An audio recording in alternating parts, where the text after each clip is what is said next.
vineyard. My loved one had a vineyard on a fertile hillside. He dug it up and cleared it of stones and planted it with the choicest vines. He built a watchtower in it and cut out a wine press as well. So he's had enough stones that he moved that he could actually build a watchtower that will become the place where he sleeps when the harvest is ready and in the process of being picked. And instead of hauling the grapes some distance to process, he's also had there's this piece of bedrock that sticks out, and he's cut out a wine press in it. When we walk around the hills, we come across ancient wine presses all over the place. And so you have a vineyard here. You chip out a low, shallow basin with a channel. With a channel going down into some sort of pit down below. And so, time to stomp the grapes. You might put a couple uprights there something to hold on to, but the grapes are thrown in there and you're stomping them. So he built a watchtower in it and cut out a wine press as well.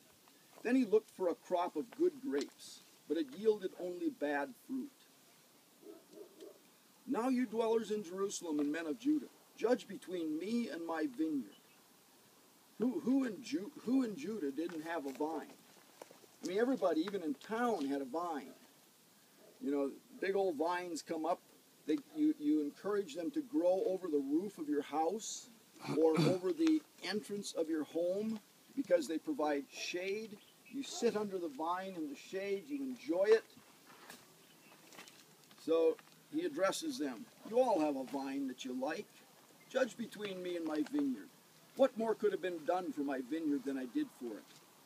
When I looked for good grapes, why did it yield only bad? Now I will tell you what I'm going to do to my vineyard. I will take away its hedge. So sometimes you would encourage on the wall, you would encourage the thorny burnet to grow, or the cuttings from the grapes you heap up on the wall. The whole idea is to make it more difficult for the foxes to get in, or for somebody passing by to say, "Oh, I think I'll just go in and help myself to some grapes." If you're going to get your pants full of thorny burnets, you may not cross the wall. I'll take away its hedge, and it will be destroyed. I will break down its wall, and it will be trampled. I will make it a wasteland, neither pruned nor cultivated, and briars and thorns will grow there. I will command the clouds not to rain on it. The vineyard of the Lord Almighty is the house of Israel, and the men of Judah are the garden of his delight. He looked for justice, but saw bloodshed, for righteousness, but heard cries of distress. So quite an indictment against Israel and Judah, as you were my vineyard. I put you here in the land. I tended you. I cared for you. I looked for the good fruit, and there was none. So the poetry of Isaiah. Isaiah loves words, and the way this ends up, I always share this after I read this text. Is that you've got justice and righteousness, which are very important words in prophetic literature, or in the Psalms. Justice and righteousness is the ideal. This is how we treat each other. This is interaction with one another, and so Isaiah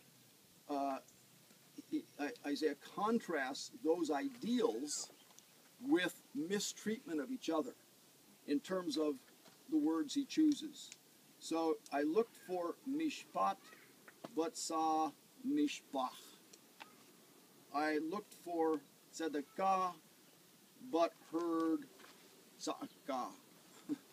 So he's picked a couple of ideas that rhyme with these ideals, but represent the violence that we do to each other. Okay, so that's Isaiah chapter 5.